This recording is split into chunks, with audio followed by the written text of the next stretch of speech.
Mr. Tiemtore, thank you so much for your time. Thanks for having me. So you've just come off the panel and the conversation was around capital, right? Africa is always criticized in a lot of ways for not having full ownership of their own capital.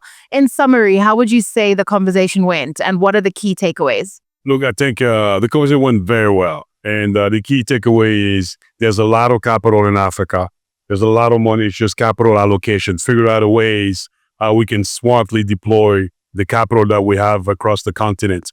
And also empowering African banks like Vista Bank to grow across the continent, to work with Afreximbank as a trade finance intermediaries to provide the required financing that we need to develop our continent. So we are confident that we're going to take ownership of this because it's not just about capital, it's also about resources.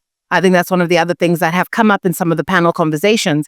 How would you say the banks are managing to help Africa take charge of its resources above everything and be in charge of the entire value chain? Well, I think what we're doing is providing funding for now African entrepreneurs to go into mining, into oil and gas, and then to transform the mining product and the oil and gas, the commodities in the continent to for the added value that's very much needed.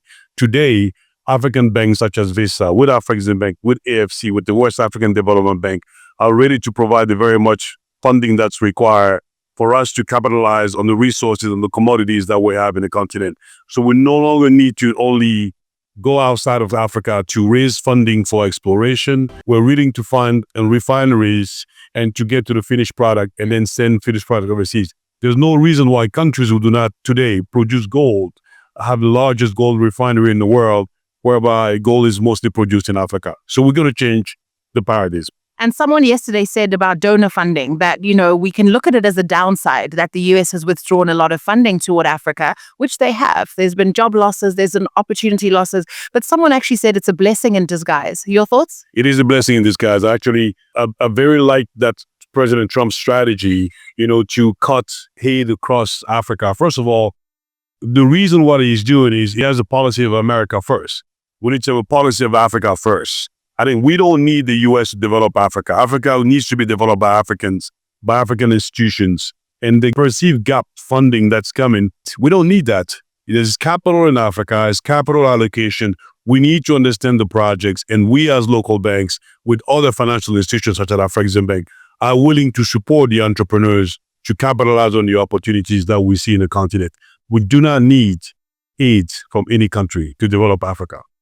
Pan-Africanist there, saying we can do it on our own. We can do it on our own. Thank you so much. And a few words to Professor Oramah as he says goodbye. Well, Prof, as you know, we've been blessed to have you. Your vision, your leadership has created many Afro champions such as Lilium Capital and Vista Bank. And I know you live in the bank, but you're now gone. And as you and I have spoken, now you will be freer to unleash more of that vision to help us Africans to do what we need to do to take back our continent and grow the continent. Again, congratulations for everything that you have done. It's just the beginning. Knowing you, I know that the last 10 years were just scratching the surface. There's more to come. And I look forward to seeing you on the other side and doing more for the continent. Thank you for everything you've done for me. Thank you.